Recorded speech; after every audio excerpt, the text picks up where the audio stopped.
I really like this comment. I just saw, I overlooked it. I didn't see it when it first came in, but I made a video called MyHeritage. I show 6 ethnicities. Is that normal? What about you? And so far, most people are saying they've actually got more than 6 on MyHeritage.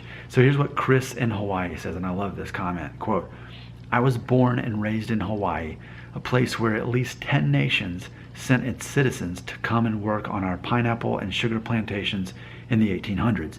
The mixture of those cultures and many other cultures that followed, most likely as tourists who decided to make Hawaii their new home, helped to form its modern day citizens, many of whom have at least half a dozen ethnicities. My niece and nephew have at least 12. It is very common for people here to say, quote, I'm Hawaiian, Samoan, Thai, German, Polish, Spanish, Filipino, Japanese, and Korean. Welcome to the club, end quote. I love that, Chris. Thank you for sending that.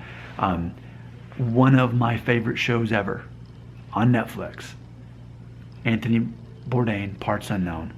And one of the episodes that really sticks with me the most is the one he did on Hawaii. I love the one he did on Hawaii. I learned so much about that.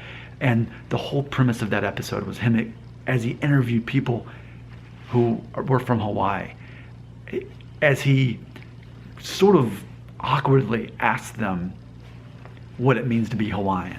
So there was this confusion about, well, you know, I'm Hawaiian because I was born here, versus then he'd say, okay, well, what's your ethnic background? And which is a completely different story, which a lot of people would say, well, I'm actually Japanese, or I'm Chinese, or I'm whatever I am. But especially for the people who were Asian and looked Asian, it was that much more confusing to an American, because that Asian person looked Hawaiian. And I think for Americans, especially because we are more ethnically diverse, we tend to be more curious about people's ethnicity. So I can imagine you go to a place like Hawaii and you say, oh, you're Hawaiian.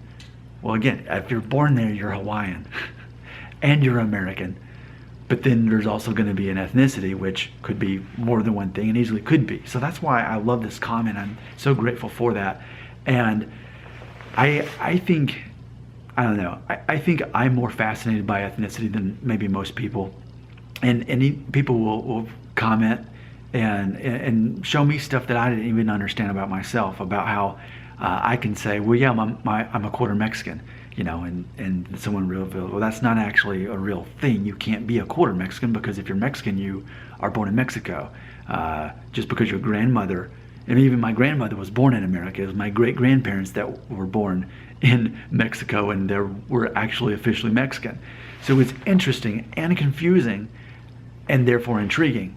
You know, the fact that people are watching these videos I make as we talk about these things, maybe to most people they wouldn't care about, but to people like us, especially those of us who are, you know, several ethnicities on our DNA test results, I think it's that much more fascinating to people like us, because we realize what history and what distance across the world it took to get people like us to even exist.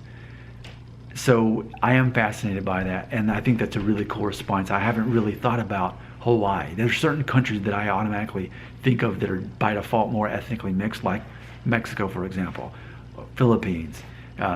Those are countries that automatically come to mind. And so I learned from my own DNA test, obviously Italy, thinking that because my grandparents moved here from Italy in 1910, I believe it was, in 1919, over 100 years ago, that they were Italian, and really they were Jewish and Middle Eastern. So that's fascinating to me. So Italy is obviously another one of those places. There are certain crossroads or certain destinations by default that become more ethnically mixed than others, and Hawaii is one I hadn't thought about as far as being on that list. But then I thought about that episode of Parts Unknown with Anthony Bourdain, and that's a great example of it, which was its own nation. And of course, it's part of the United States at this, you know, since 1959, officially as a state. But yeah, what a fascinating thing. And if I ever visited Hawaii, which by the way, 6 months ago, my parents, for their 40th wedding anniversary, celebrated by going to Hawaii, and they loved it. Beautiful place. They loved the people. It's funny, if I ever went to Hawaii, I'd have to really like bite my lip, because I'd be so curious to ask people, I'm curious what your ethnic background is. I mean, I would have to bite my lip from saying that to people because I'm just so curious about it, but and not in a nosy way, but in a celebratory way. You know, I love to ask people because I like to find out, well, I'm this mix, what mix are you? But maybe some people are annoyed by being asked that question. Not everyone is as open as I am to talk about it. So thanks again, Chris. You really got me thinking. Yes, Hawaii. Hawaii, the beautiful place with such beautiful people.